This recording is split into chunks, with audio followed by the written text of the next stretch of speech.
You are watching Well Traveled Life with Jonathan and Jennifer, and we are in Exmouth on the western coast of Australia. The small town of Exmouth lies on the northwestern cape of Western Australia.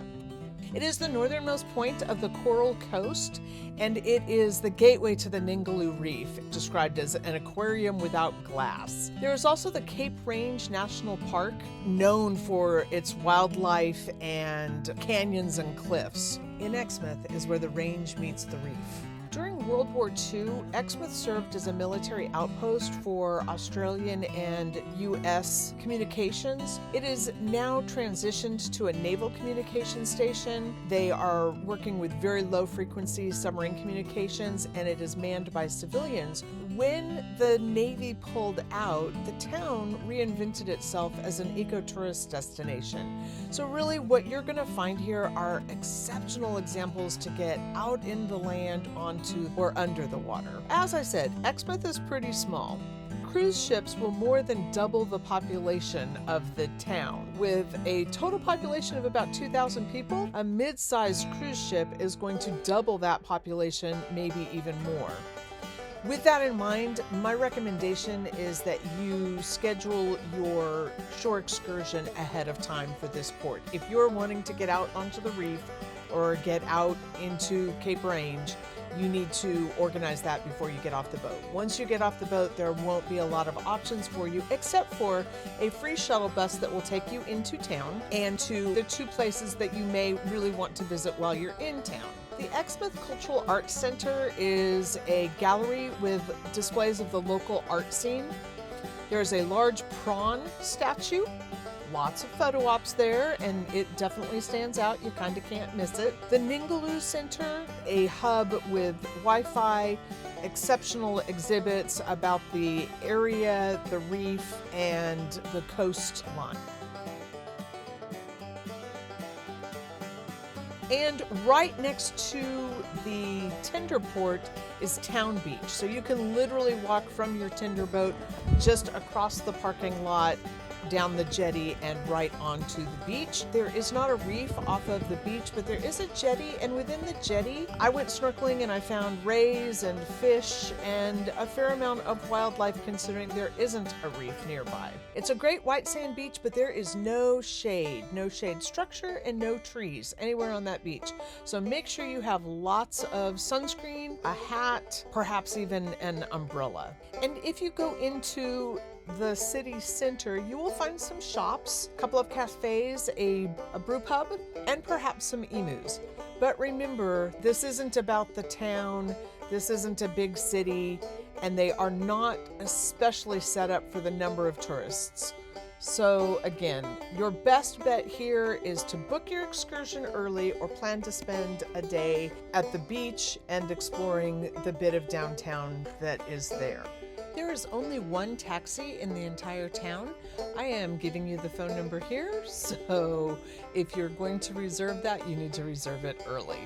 Because the reef is probably one of the main reasons you're here, there are also a number of beaches with access to that reef.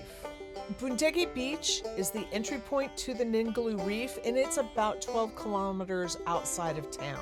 Skeleton Bay offers wonderful snorkeling, lots of rays, turtles, and reef sharks. You have the Flaming Head Lighthouse. Mauritius Beach is a nudist beach on the other side of the lighthouse. Keep that in mind. All kinds of sights to see there. From November to March, it's the turtle nesting season, so you really want to watch for turtles on the beach. Look for tracks and nesting behavior where they're building a nest by digging sand. Make sure that you approach from behind so they don't see you, and do not touch the turtles. This is a key time in their reproductive season.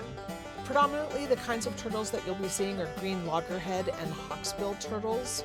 And from March through August, you have the migration of the whale sharks. These are the biggest fish on Earth, and the Ningaloo Reef is their home for this time as they migrate. The Ningaloo Reef offers exceptional snorkeling and scuba diving opportunities for corals and fish, but most importantly for those whale sharks. There are a couple of really great apps if you're wanting to go hiking in that national park. A quick note is that you will need to download those apps before you get out to the national park. So you need to be in a place with Wi-Fi, download the apps, but then you can use them in the parks because they don't require Wi-Fi at all, and they are exceptionally good mapping apps that will allow you to track where you are, set up a trail, and give you real life GPS points showing you where you are, where you've been, and you can even take pictures in the app and it will GPS locate where your pictures were from. It does use the GPS in your smartphone, so you do need to have a smartphone in order to use the apps. And that is the Avenza map app and the Smartreka app. Those apps will not only work in Exmouth and in the Cape Range Park, but in all parks in Western Australia. So if you're doing any exploring around this coast, this is a great resource to have. So we can't talk about Exmouth without understanding a little bit of its unique history and some of its unique creatures. The emu, which is Australia's largest naturally occurring bird, which stands at 6 feet tall, it can run 50 kilometers per hour, is actually a protected species, and they hang out freely in town. At the end of World War I, the Australian government deeded farmland in grateful thanks to the veterans for their service in the war. At that time, emus ranged freely. There were about 20,000 in the area, and their destruction of the land made it nearly impossible for those farmers to effectively utilize the land that they'd been given.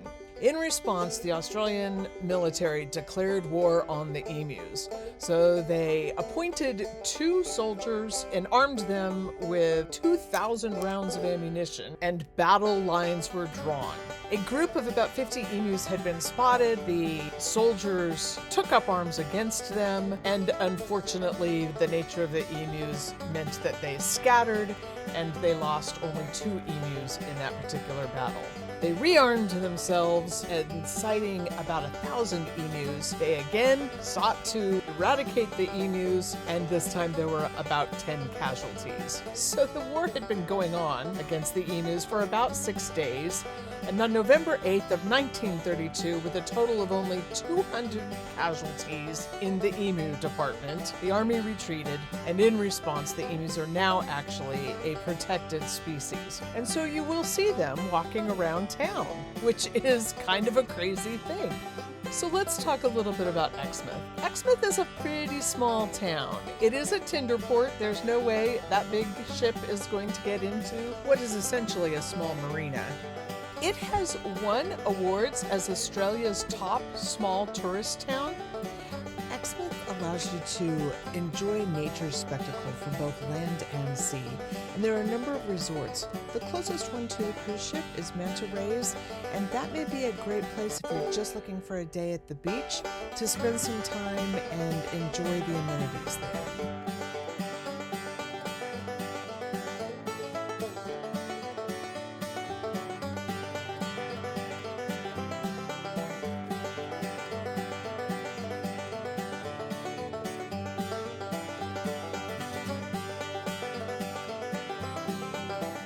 Thanks for joining us in Exmouth. If you are looking for other great Western Australian destinations, we encourage you to watch our videos in Broome, Fremantle, or Geraldton.